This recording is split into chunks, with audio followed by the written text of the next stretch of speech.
감사합니다. 우리 인간은 누구나 이 세상에 태어나서 행복한 삶을 살기를 원하고 그리고 복을 받기를 원하고 있는데, 특별히 신앙생활을 하고 있는 우리의 입장에서 보게 되면 우리 인간을 창조하신 창조주 하나님으로부터 복을 받기를 원하는 그런 것이 우리가 신앙생활을 하면서 우리 모두가 가지고 있는 바람이기도 하고 소망이기도 할 것입니다.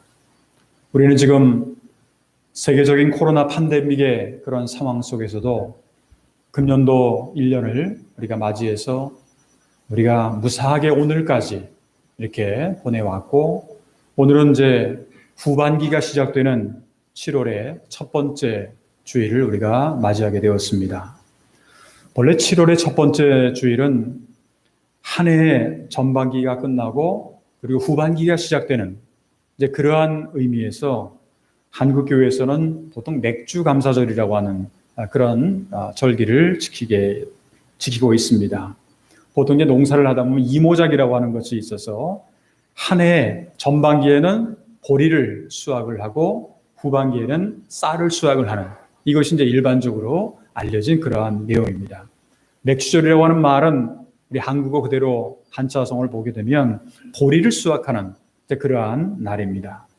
맥주 감사절을 7월의 첫 번째 주일을 항상 지킴으로 하나님께서 지난 반년 동안 베풀어 주신 은혜에 감사하고, 그리고 앞으로 남아있는 이 6개월 반년 동안의 삶도 잘 지켜주시고 인도해 주시기를 바라는, 기원하는 그러한 의미가 있다고 봅니다.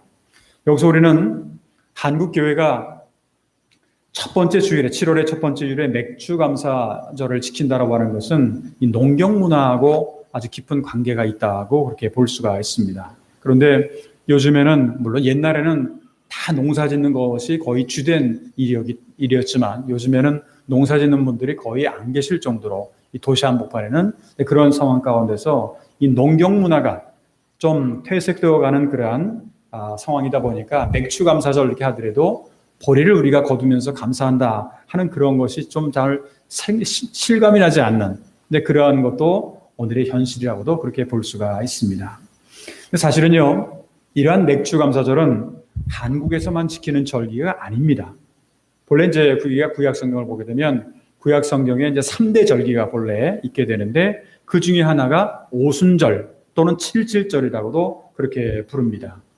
여러분들이 아마 오순절이라고 하는 그 표현에는 굉장히 낯익어 있는 표현이라고 생각이 들 텐데, 역사적으로 본래는 이게 구약 성경의 입장에서 본다면 하나님께서 모세를 통해서 출애굽한 이스라엘 백성들에게 율법을 주시기 위해서 시내산에서 강림하신 날이 바로 이런 오순절입니다. 그래서 유대인들은, 그리고 유대교에서는 지금도 오순절을 율법을 받은 날, 율법 수요절로 그렇게 지키고 있습니다. 기독교에서는 우리가 이제 오순절 마가의 다락방에 있었던 120명의 제자들에게 성령이 강림하면서 이제 오순절을 성령 강림절로 우리가 일반적으로 그렇게 지키고 있는데, 이 오순절이라고 하는 표현이 신약 성경에 나오고 구약 성경에는 이것이 칠칠절 혹은 맥주절이라고도 그렇게 표현을 합니다. 그래서 출애굽기 23장 16절 전반절에 보게 되면 이런 말씀이 기록되어 있습니다. 맥주절을 지키라. 이는 내가 수고하여 밭에 뿌린 것에 첫 열매를 거둠이니라. 그렇게 기록을 하고 있습니다. 여기서 우리는 조금 전에 말씀을 드렸던 것처럼 이 오순절이 출애굽을 했던 이스라엘 백성들이 시내산에서 하나님으로부터 율법을 받은 역사적인 그런 사건과 관련된 그런 명칭이라고 한다면, 맥주절이라고 하는 말은 이스라엘 백성들이 정착한 이 가나안 그 땅, 약속의 땅이죠. 가나안 땅에 들어가 가지고 거기서 이제 농사를 짓게, 정착 생활을 하면서 농사를 짓게 되므로 농경 문화하고 관련된 그런 표현이라고도 볼 수가 있습니다. 또한 이 오순절이 계절적으로는 이 보리 수확과도 같은 그러한 때이기 때문에 조금 전에 말씀드렸던 것처럼 보리 수확을 뜻하는 맥주절 또는 맥주 감사절이라고도 그렇게 부르는 것입니다. 우리는 지난 반년을 되돌아보면서 우리가 하나님의 자녀로서 정말 내가 어떤 삶을 살아왔는지, 하나님으로부터, 우리 창조주로부터 복을 받을 만한 그러한 삶을 살아왔는지 이 중간 지점에서 우리의 신앙생활을 한번 점검해 볼 필요가 있다고 생각을 합니다. 많은 사람들이 코로나다 보니까 코로나라고 한다면 뭐든지 다 그냥 대강 지나가도 된다 이렇게 생각을 할지 모르지만 엄밀하게 말하면 그렇지는 않은 거죠. 코로나의 상황 속에서 과연 우리의 상황, 우리의 신앙생활은 이대로 보내도 괜찮을 건가 하는 것을 심각하게 고민해 보지 않으면 안 된다라고 하는 겁니다. 이 세상에 수많은 사람들이 복을 받기 원하고 그 복을 위해서 그 복을 찾아서 일평생을 사람들이 찾아서 살아가고 있는데 정말 하나님의 복이라고 하는 것, 그 내용적으로 볼 때는 어떤 것이라고 우리는 이야기를 할 수 있을까요? 우리가 보통 복의 개념이나 아니면 기준을 보게 되면 사람에 따라서 다르고요. 또 여러 가지 정의가 있으리라고 생각되지만 적어도 성경에서 말씀하고 있는 복의 기준이 뭐냐? 여러분 뭐라고 생각을 하세요? 성경에 나타난 복의 가장 기본적인 기준이 뭐냐면요. 바로 돈이 아니고 권력이 아니고 명예가 아니고 하나님이 함께 하시느냐 함께 하시지 않느냐. 이게 가장 성경에 나오는 복의 기준이라고 하는 겁니다. 우리가 잘 성경을 통해서 알고 있는 것처럼 수많은 신앙의 위인들을 한번 잘 보세요.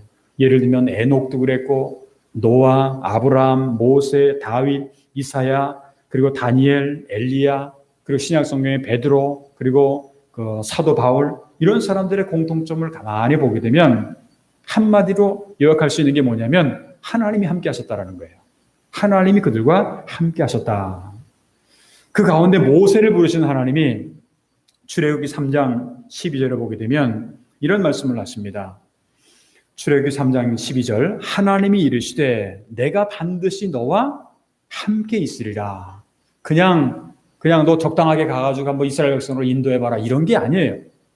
하나님의 계획은 정말 우리가 볼 때는 그냥 적당할 것 같이 보일지 모르지만 그렇지가 않다라는 거예요. 아주 정확하다는 거죠. 그래서 하나님이 이르시되 내가 반드시 너와 함께 있으리라. 내가 그 백성을 애굽에서 인도하여 낸 후에 너희가 이 산에서 하나님을 섬기리니 이것이 내가 너를 보낸 증거니라. 하나님이 함께 하신다라고 하는 것, 이 약속이라고 하는 거죠. 우리가요, 이 세상을 살아갈 때도 마찬가지입니다만 하나님이 함께 하신다고 한다면요. 주어진 환경이나 주어진 조건, 형편 이런 것에는 관계없이 우리는 사실은 행복할 수가 있어요. 왜? 복의 근원이 거기 있기 때문에. 하나님이 함께 하시면 이것이 바로 구원이요. 이것이 바로 영생이요. 이것이 바로 천국을 체험하는 그런 길이라고 하는 겁니다. 우리가 신앙생활을 이렇게 하면서 그냥 예수 믿으면 복 받는다고 생각을 하면서 언젠가는 내가 죽으면 천국 간다 이렇게 생각을 하지 마시고요. 그것도 있겠죠. 그러나 더 중요한 거는 뭐냐면 지금 나와 함께 하시는, 나와 함께 하시고 나를 지키시고 인도하시는 그분이 나와 함께 하신다고 한다면 이것이 바로 천국인 거예요. 왜? 천국이라고 하는 말의 개념이 뭔지 아세요? 영어로 말하면 더 킹덤 오브 갓입니다. 하나님의 나라인 거예요. 내 마음속이, 내 가정이, 내 교회가 하나님께서 함께 하시면 거기가 천국인 거죠. 그래서 오늘은 금년도 후반기를 시작하는 7월의 첫 번째 주일을 우리가 맞이하면서 우리가 어떻게 하면 하나님이 함께해 주시는 복된 삶을 살아갈 수 있을까 하는 것에 대해서 함께 생각을 해보면서 오늘은 임마누엘의 축복이라고 하는 그런 제목으로 말씀을 드리도록 하겠습니다. 그러면 하나님께서 늘 우리와 함께 하시는 임마누엘의 축복을 받기 위해서는 어떻게 하면 좋을까? 성경은 우리에게 뭐라고 얘기를 할까 하는 것에 대해서 몇 가지로 오늘 말씀을 근거로 해서 살펴본다고 한다면 먼저 첫 번째로는 우리는 예수님을 하나님의 아들, 구세주, 그리스도로 믿는 것이요. 우리가 크리스찬이 되었다는 게 뭐예요? 예수를 그리스도로 믿는 것. 이게 크리스찬이라고 하는 건데 우리가 예수를 그리스도로 믿는 것뿐만 아니라 그 예수를 우리에게 보내주신 하나님을 사랑해야 된다라고 하는 겁니다.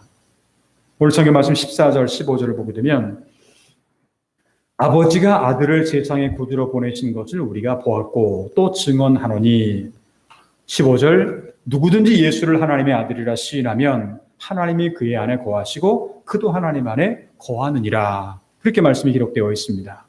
우리가 예수님을 하나님의 아들로 시인한다라고 하는 것은요. 우리 인간을 대속하시기 위해서 구세주로 보내주셨다라고 하는 것, 그 예수를 통해서 우리의 모든 죄가 구원받는다라고 하는 것, 이것을 다 인정하는 것을 의미합니다. 우리가 예수를 믿는다라고 하는 것은요, 하나님이 우리와 함께 하신다라고 하는 임마누엘의 신앙을 갖는 것을 의미한다고 볼 수가 있습니다. 마태복음 1장 23절에 보게 되면 오늘 제가 초청의 말씀으로 읽은 말씀인데, 마태복음 1장 23절을 보게 되면 보라 처녀가 잉태하여 아들을 낳을 것이요 그의 이름은 임마누엘이라 하리라. 많은 사람들이 임마누엘이 뭡니까 하는데, 이제 여기서 이제 조금 전에 설명을 드릴게요. 임마누엘이라 하리라 하였으니 이를 번역한즉 하나님이 우리와 함께 계시다 함이라 하는 말이죠. 본래 이제 히브리어로 임마누엘이라고 하는 말을 하게 되면, 임마누라고 하는 말은요, 우리와 함께라고 하는 뜻이에요. 그러니까 with us, 영어로 말하면 with us라고 하는 말이고, 엘이라고 하는 말은 하나님이라고 하는 뜻입니다. 원래 이제 히브리 성경에 엘 하면 하나님이에요. 그래서 하나님과 관계되는 천사를 말할 때 뭐 가브리엘, 뭐 미가엘, 뭐 하는 엘자가 들어가는 거는 다 하나님과 관계되는. 이제 그런 건데, 임마누엘이라고 하는 것도 하나님이 우리와 함께라고 하는 이제 그런 의미라고 조금 전에 말씀을 드렸죠. 다시 말하면 우리가 예수님을 우리의 구원자로, 구세주로 믿는다고 한다면 임마누엘의 하나님이 우리와 함께 하신다라고 하는 그런 뜻입니다. 뿐만 아니라 우리가 예수님을 믿는다라고 하는 것은요, 그냥 나와 함께 해주시면 되는 것이 끝으로 끝나는 것이 아니라 그분을 보내주신 하나님을 우리가 사랑한다라는 뜻이기도 해요. 예수를 믿는다라고 하는 거는요, 그냥 예수 믿으면 복 받는다라고 생각을 많이 하는데, 내가 예수님을 따르는 것도 의미가 있지만 그분을 보내주신 하나님을 사랑하는 것도 우리에게는 중요한 내용이라고 하는 거예요. 오늘 성경 말씀 12절을 보면 이런 말씀이 있습니다. 어느 때나 하나님을 본 사람이 없으되. 어느 때나 하나님을 본 사람이 없어요. 하나님을 봤다 그러면 그건 이상한 거예요. 왜? 성경에는 하나님을 본 사람이 없다고 말씀하니까. 만일 우리가 서로 사랑하면 하나님이 우리 안에 거하시고 그의 사랑이 우리 안에 온전히 이루어지느니라. 하나님을 직접 본 적은 없지만 우리는 그분을 경험할 수가 있고 느낄 수가 있다라고 하는 그런 얘기입니다. 예수 믿는 사람들은요, 하나님을 직접 본 적은 없을지라도 하나님을 사랑하는 사람들, 하나님을 사랑한다고 한다면 늘 하나님이 우리와 함께 한다라고 하는 거예요.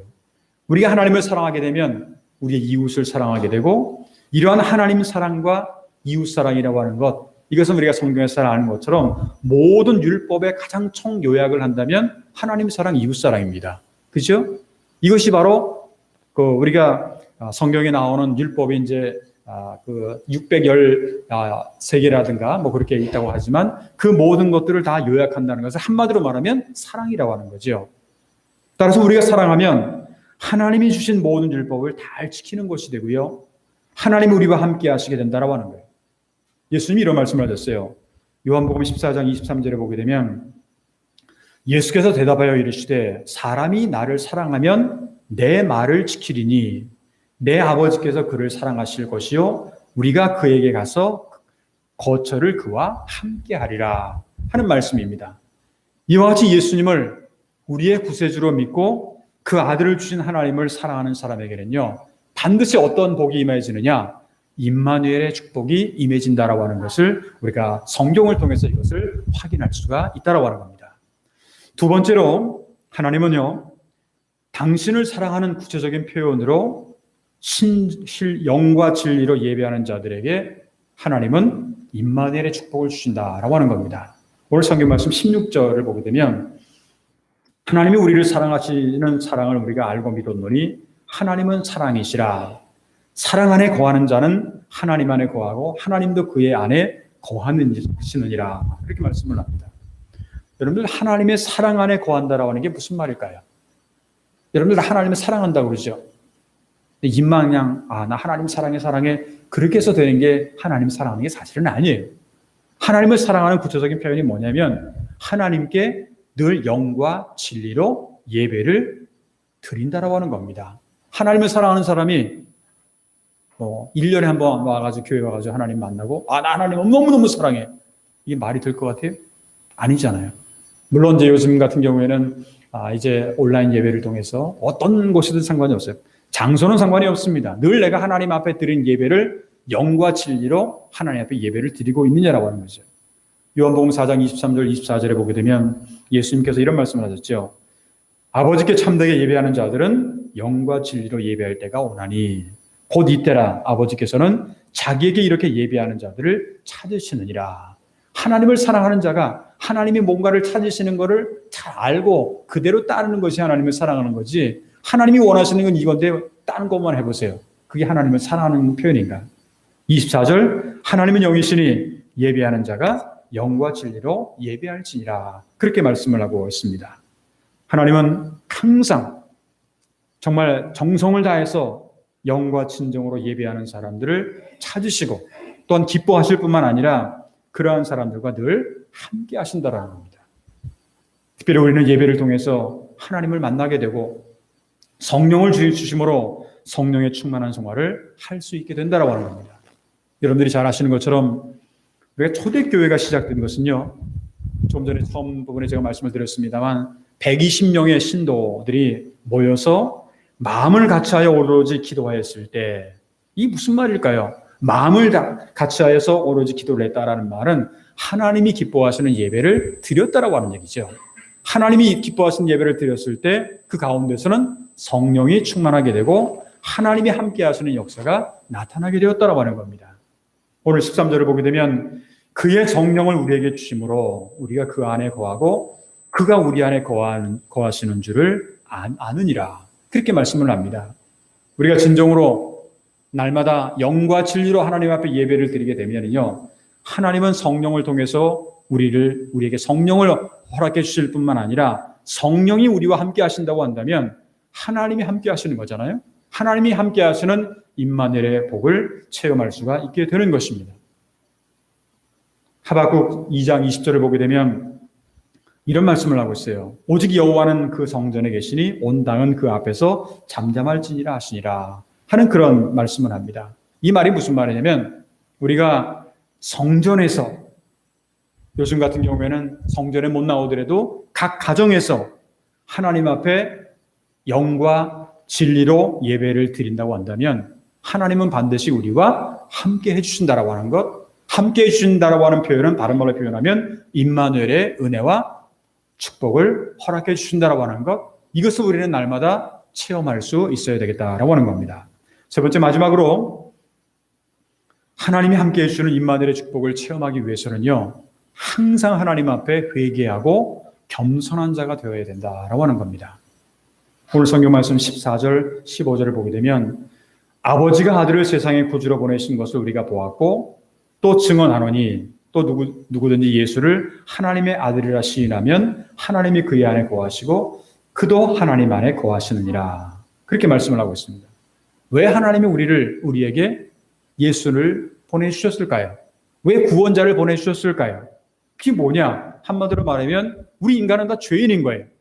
죄인은 우리 인간이 예수 그리스도를 통해서 구원을 받게 하기 위해서, 그래서 예수를 우리에게 보내주셨다고 하는 거죠. 그러면 구원받는다고 하는 말은 다른 말로 표현하면 임마누엘의 하나님, 그리고 임마누엘의 축복을 체험할 수가 있다고 하는 겁니다. 그런데 중요한 거는요, 정말 이것을 우리가 임마누엘의 축복을 체험하기 위해서는 우리에게 두 가지 자세가 있다고 하는 것인데, 첫 번째가 뭐냐면 회개하는 것, 두 번째가 겸손한 것.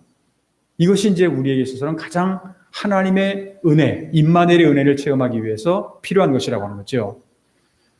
이사야서 57장 15절을 보게 되면 지극히 존귀하며 영원히 거하시며 거룩하다 이름하는 이가 이와 같이 말씀하시되 내가 높고 거룩한 곳에 있으며 또한 통회하고 마음이 겸손한 자와 함께 있나니.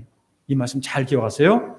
통회하고 마음이 겸손한 자와 함께 있나니 이는 겸손한 자의 영성을 소생시키며 통회하는 자의 마음을 소생시키려 함이라. 그렇게 말씀을 하고 있습니다. 먼저 우리가 중요한 것은 뭐냐면 죄인이잖아요. 여러분이나 저나 죄가 없는 사람은 한 사람도 없잖아요. 그러면 우리가 죄인으로서 항상 통회하고 자복하고 회개하게 될 때 우리는 구세주를 통해서 예수 그리스도를 통해서 구원을 받고, 그렇게 된다면 항상 하나님이 함께 하시는 그런 사람이 될 수가 있다라고 하는 겁니다. 그리고 두 번째는 뭐냐면 겸손한 자가 되어야 된다라고 하는 거죠. 통회하고 마음이 겸손한 자와 함께 있다니. 우리가 신약성경의 야고보서 4장 6절을 보게 되면 이런 말씀이 기록되어 있습니다. 그러나 더욱 큰 은혜를 주시나니 그러므로 일러스되 하나님이 교만한 자를 물리치시고 겸손한 자에게 은혜를 주신다 하였느니라. 이 말의 의미를 여러분들 잘 아실 겁니다. 우리는 사실 인간이기 때문에 늘 교만하게 돼요. 자기만 잘났다는 거예요. 자기만 똑똑하다는 거예요. 그렇지만 하나님은요, 이런 사람을 또 제일 미워하세요. 교만한 자를 물리치신다라는 거죠. 그러니까 우리는 어떻게 해야 되느냐? 항상 하나님 앞에 겸손한 자가 되어야 되는데, 왜? 그분이 우리에게 은혜를 주시기 때문에, 그분이 우리와 함께 해주시기 때문에 그렇습니다. 그렇기 때문에 하나님이 우리와 늘 함께 하시는 임마누엘의 축복이라고 하는 것은요, 항상 회개하는 사람, 그리고 겸손한 자에게 주어지는 하나님의 축복이라고 하는 것을 우리가 꼭 기억할 수 있어야 되겠습니다. 사랑하는 성도 여러분, 여러분은 이 세상에서 가장 행복한 사람이 어떤 사람이라고 생각을 하십니까? 이 세상에 아무리 좋은 조건, 환경이 많이 있다고 할지라도 우리 인간을 창조하신 하나님이 우리와 함께 하시지 않는다고 한다면 결국 그 사람은 행복한 인생이라고 말할 수가 없을 겁니다. 반면에 우리의 주어진 환경이나 상황은 관계없이 정말 내 생활 속에, 내 삶 속에 하나님께서 늘 함께 하시는 삶을 살 수가 있다고 한다면 우리는 행복할 수가 있어요. 왜? 나는 혼자가 아니기 때문에 그렇습니다. 제가 개인적으로 공부한 인물이 있습니다. 18세기에 영국의 존 웨슬리라고 하는 인물입니다. 그는 여러분들도 잘 아시겠습니다만 감리교뿐만 아니라 성결교, 그리고 구세군, 그리고 일본 같은 경우 임마누엘 교단, 이런 여러 가지 교단의 뿌리가 되었던, 출발점이 되었던 그런 사람인데, 그 웨슬리라고 하는 사람이 그 당시에 18세기를 생각한다고 한다면 좀 장수를 했어요. 88세까지 그렇게 살았으니까 장수한 편인데, 그 88세 가운데 거의 50년에서 55년 이상 늘 말을 타고 전도를 하면서 살다가 이제 그분이 이제 88세가 돼서 이제 나중에 이 세상을 떠나게 됩니다. 많은 사람들이 주변에 그 웨슬리 목사님을 함께 마지막 모습을 보고자 그렇게 왔습니다. 주변에 많은 사람들이 모여 있는데 이분이 마지막 남긴 유언의 말이 있어요. 그 유언의 말이 뭐였냐면, 마지막 남긴 말이죠. 그게 뭐였냐면 영어로 말하면 The best of all is God is with us라고 하는 거예요. 다시 말하면 무엇보다도 좋았던 것은, 무엇보다도 나에게 최고로 좋았던 게 뭐냐? 하나님이 우리와 함께 하시는 것이었다 하는 그러한 고백을 하고서 그는 이 세상을 떠나게 됩니다. 언젠가 여러분들에게 말씀드린 기억이 납니다만, 여러분이나 저나 나이와 관계없이 언젠가는 이 세상을 다 떠나게 될 겁니다. 내가 아무리 오래 살아도 100년, 200년, 200년까지 갈 사람이 있겠습니까? 아마도 100년 후에는 여기 계시는 분 한 사람도 안 계실 것 같은데, 그러니까 그런 상황 가운데서 언젠가 우리는 이 세상을 떠나는데, 만약에 여러분들이 이 세상에서 이제 마지막이다 했을 때 마지막 말을 한마디를 만약에 유언으로 남긴다면 여러분들은 어떠한 말을 남기시겠습니까? 어떤 말은 피곤한 인생이었다, 이런 말을 남기고 싶습니까? 1년을 자기 인생을 되돌아보면서. 근데 저는요, 개인적으로 제가 조금 전에 요한 웨슬리가 말했던 이거를 저는 얘기를 하고 싶어요. 무엇보다도 좋았던 것은 하나님이 나와 함께 하셨다 하는 이 말을 하고 제가 이 세상을 떠난다고 한다면 아마 가장 행복한 사람이 되지 않을까 하는 그런 생각이 들고요. 여러분들도 지금 다 무슨 유언을 남기라 그런 뜻은 아니고요. 그런 준비는 우리가 늘 항상 하면서 살아가야 된다라고 하는 거죠. 왜? 태어날 때는 순서가 있어도요, 이 세상을 떠날 때는 순서가 없습니다. 그렇기 때문에 늘 우리는 언젠가는 주님 앞에 서게 될 때를 늘 준비하는 삶을 살아야 되는데, 정말 무엇보다도 좋았던 것이 하나님이 나와 함께 하신 것이다. 이것처럼 좋은 말이 어디 있을까 하는 개인적인 그런 생각을 하게 됩니다. 간절히 바라기는 우리가 1년의 반을 보내고 이제 후반기를 맞이하면서 이 코로나를 비롯해서 여러 가지 어려운 환경들이 지금 많이 있는 그런 가운데 있지만, 어떻게든 간에 지금까지 우리를 지키시고 인도해 주신 임마누엘의 하나님께서 앞으로도 우리와 함께 하시고 우리를 지키시고 우리를 인도하심으로 말미암아서 진정 하나님의 놀라우신 임마누엘의 은혜와 임마누엘의 축복을 매 순간순간마다 체험해 가시는 저와 여러분들의 앞으로의 인생의 모든 여정이 되시기를 주님의 이름으로 축원합니다. 기도하겠습니다. 은혜로우신 하나님 아버지, 감사합니다. 지난 6개월을 하나님의 은혜 가운데 저희를 잘 보내게 하시고 여러 가지 어려운 환경이 많이 있었습니다만 오늘까지 저희들의 생명을 연장시켜 주셨으며 오늘 또한 이렇게 후반기가 시작되는 7월의 첫 번째 주일을 맞이하여 하나님 앞에 나와 예배의 자리에 교회는 함께할 수 없지만 각 가정에서 온라인 예배를 통해서 하나님 앞에 또한 예배를 드리는 그러한 우리의 모든 성도들 한 분 한 분 기억하여 주시옵시고 우리가 신앙생활을 하면서 어떠한 것이 가장 복된 것인가를 오늘 말씀을 통해서 다시 한번 깨달을 수 있도록 인도하여 주시옵소서. 오늘 성경 말씀을 통해서 임마누엘의 축복이 무엇인가를 바로 깨닫고 어떻게 하면 이러한 임마누엘의 축복을 받을 수 있을까를 생각하면서 예수님을 하나님의 아들로 메시아로 믿고 늘 하나님을 사랑하는 그런 생활을 할 수 있도록 도와주시오며 하나님을 사랑하는 구체적인 표현으로 날마다 영과 진리로 예배하는 우리의 모든 성도들의 생활이 될 수 있도록 인도하여 주시옵소서. 뿐만 아니라 늘 죄인으로 살아가면서 하나님 앞에 늘 회개하며 정말 하나님 앞에 겸손한 자가 되어서 하나님 앞에 정말 하나님 보시기에 아름다운 저희의 삶이 될 수 있도록 인도하여 주시옵소서.